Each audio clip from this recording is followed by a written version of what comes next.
My name is Mary and I was born in St. Luke's in 1948 in Cork.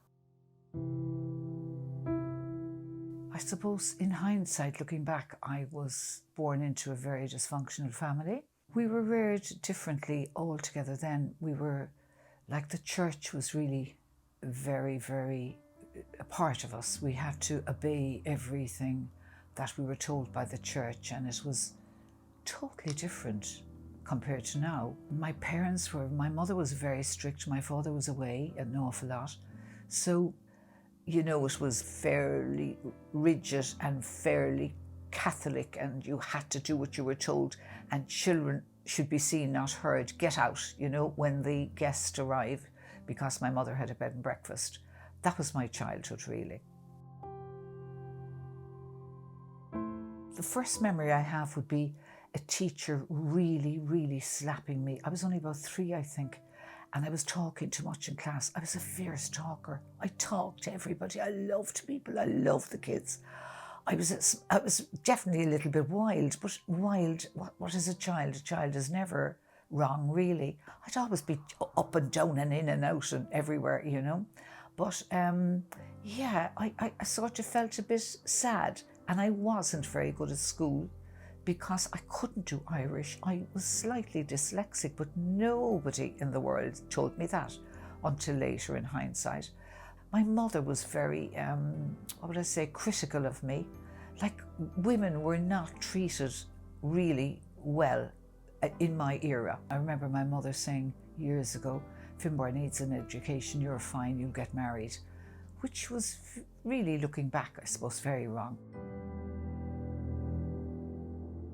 Well, after school, I didn't want to go on to do my leaving, so I didn't bother. So then I went to Dublin to the Grafton Academy, and I met some gorgeous friends of mine. I'm still friends 50 years later. She came down to me recently, and we had a wonderful weekend together. We had some great times there. We smoked and smoked. Like, we had enough money for food, but we'd buy cigarettes and we wouldn't bother with the food. We'd buy 2 eggs and a loaf of bread. Like, that's our college days now. I worked in Club Arthur at night, and it was just magical, wild and magical. There was no such thing now as, like, with the men, the way they are today, sleeping around or anything like that. That would never happen in my day, because, well, it probably did, but not in my time with me, because you'd be excommunicated from your family if you had a child at that stage. It was scary times.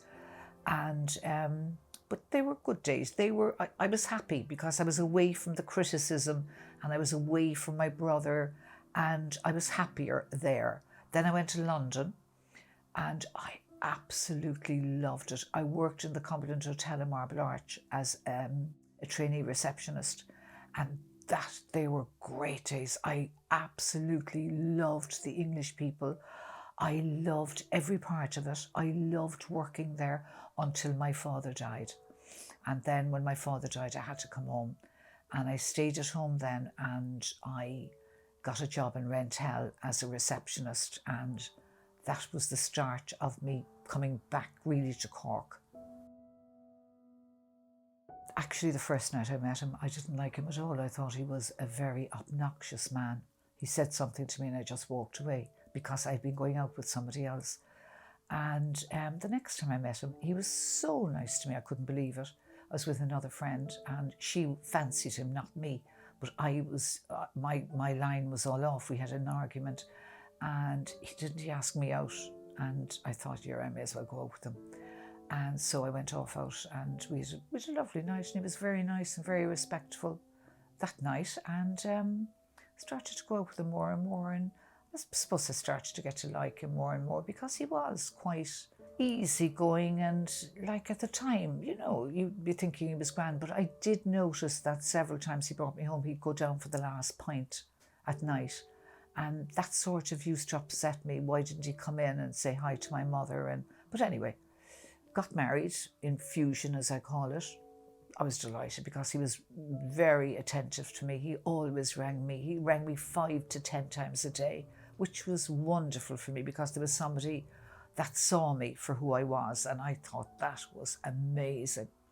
In the meantime, there was a lot of dysfunction that I didn't even know about. I thought the abnormal became normal, and we had the 2 children, and the next thing we decided that we would open a company, and he got another partner to take it on with him.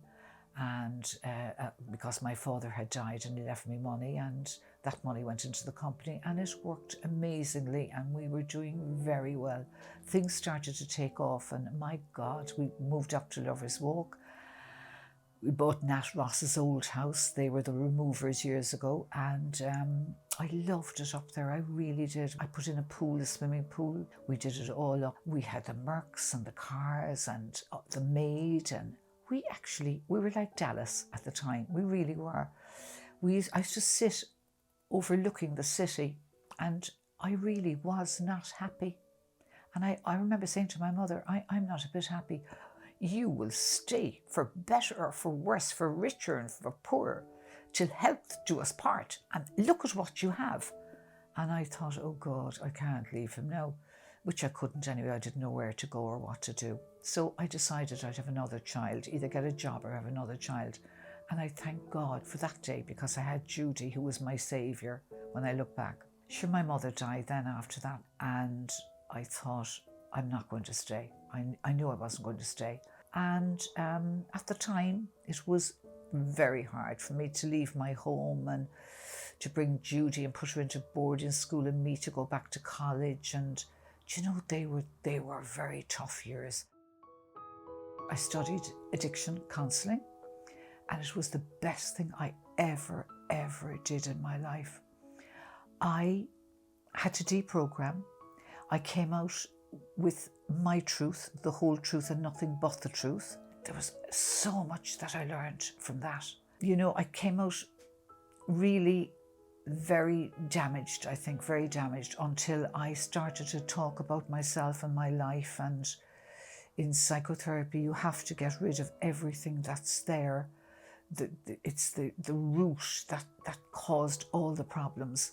So I did all that, and for 2 years, I think I never stopped crying. I just cried and cried and cried between my childhood and my marriage and everything else. And I learned a totally different way to live. I suppose my life was just starting, really starting, because I bought this, and it was really a little rat-infested, falling down. Not dilapidated, no, like the walls were grand and the roof was grand and everything, but I knew I'd have to do a lot to it.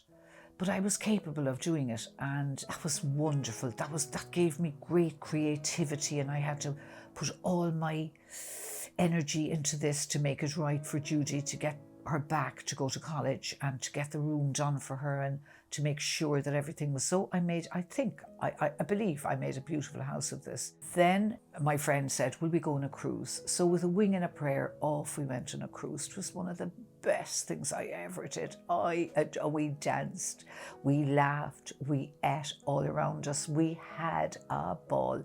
So once that started then, and I got my job with the nuns out from Calcutta out in Blarney, I started to go on more cruises, and I started to go away quite a bit.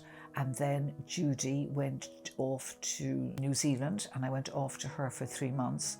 And then she went to Costa Rica, and I went off to her for another 4 or 5 months. And I went everywhere. I saw Guatemala, I saw Colombia. We saw so many places. Everything just changed.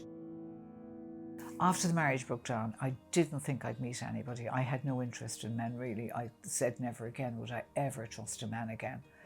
I was that bad. And I went to Tunisia with Judy and a friend of my mother-in-law's, who was lovely, beautiful lady. I brought her with me because she was her husband had died.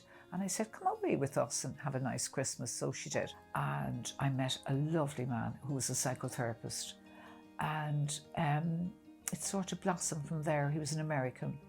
And I went out to America, and he came here, and I went back out again, and I had a lovely time with him. I really loved and was loved, and that was that really brought me back to life. That was one of the most important aspects of my life, because I know, looking back, that love is gentleness, kindness, respect, looking after one another, being kind, not the no talk, nothing like that.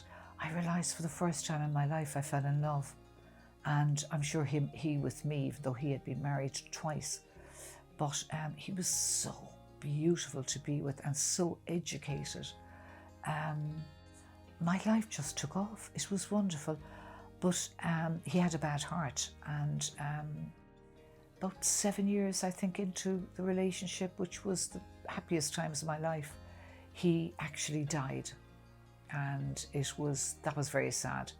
But I gave him about a week or two. I promised myself I would never cry again over a man after my ex-husband. And I only gave him a week, and I cried, and I said, that's it now, get up and get on with your life.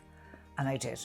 And from there on in, things started to get so well and so beautiful. And I never bothered with men after him, because I knew nobody could come up to his standards, really.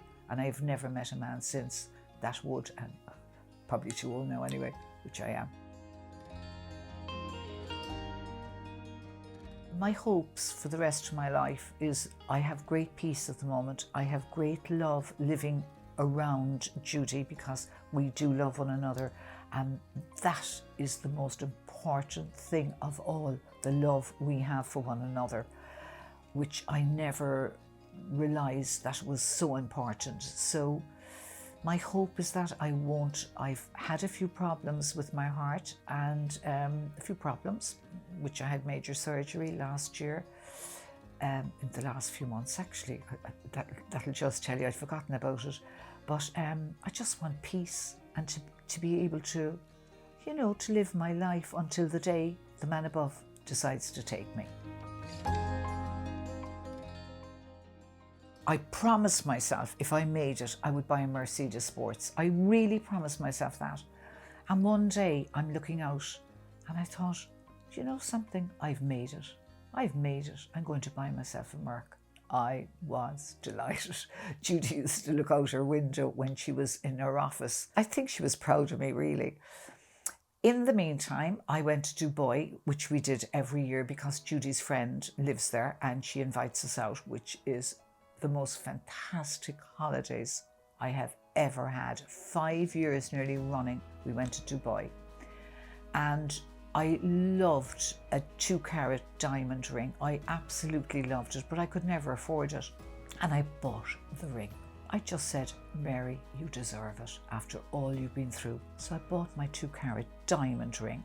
I'm going off down to Kinsale with my roof down in my Merc, my beautiful diamond ring on, and I cried, laughed, sang the whole way down to my friend. I was never so happy in my whole life that Mary could achieve what she achieved without any man. So that's where I am today. I am so proud of myself. And I remember in my company even, I was the helm of that company. I was the greatest saleswoman of all. I sold more than anybody else. I really was a marvellous woman, and today I know it.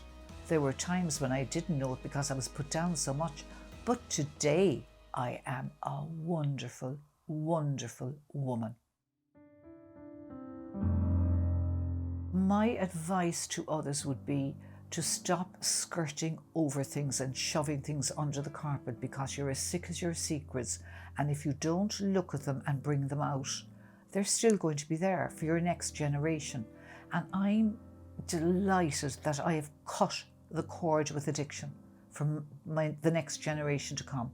I just cut it down the middle with my ancestors, I feel, and everything else. I think that's why I'm here. That was my journey, to cut the cord in addiction. And it was worth every penny of it, because to be educated and is power. It's power. To know what you're talking about is power. And what I learned, and I had the greatest teachers, and I hope that if I have great-grandchildren, that they will really bring out all the dysfunction or whatever is going on in their lives, and that they won't take second best like I did for so many years. The most important lessons, again, would be never to give your power to anybody. Like, Judy is her own person. She never gives her power away. I've taught her that, I hope.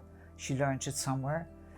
I would have loved to have had an education earlier, way earlier, to educate your children as much as you possibly can without, like, all the learning is grand, but you have to live your life and you have to be kind and loving and at peace. And they're the most important things, and then educate them. But like, make sure that they get the love and the kindness from their mum and dad, you know, because it wasn't there for me. Unknowingly, my parents didn't know any better. In the end of my life, I would like everybody to just let me go, because I'm going to a better place, and just think of the good things I did and the love for the friends I had and the people that are around me now. Just think about the time I bought the Merc, the time I had a struggle, but I got over it. I overcame so much. And just think about me like that. And I would be very happy with that. And the time I did Tina Turner, I was brilliant at that. And the laughter. And I love to laugh. And I remember my teacher, my beautiful teacher, Father Pat Murray, saying to me, don't ever lose your sense of humour. And that helped me too, because I do love to laugh.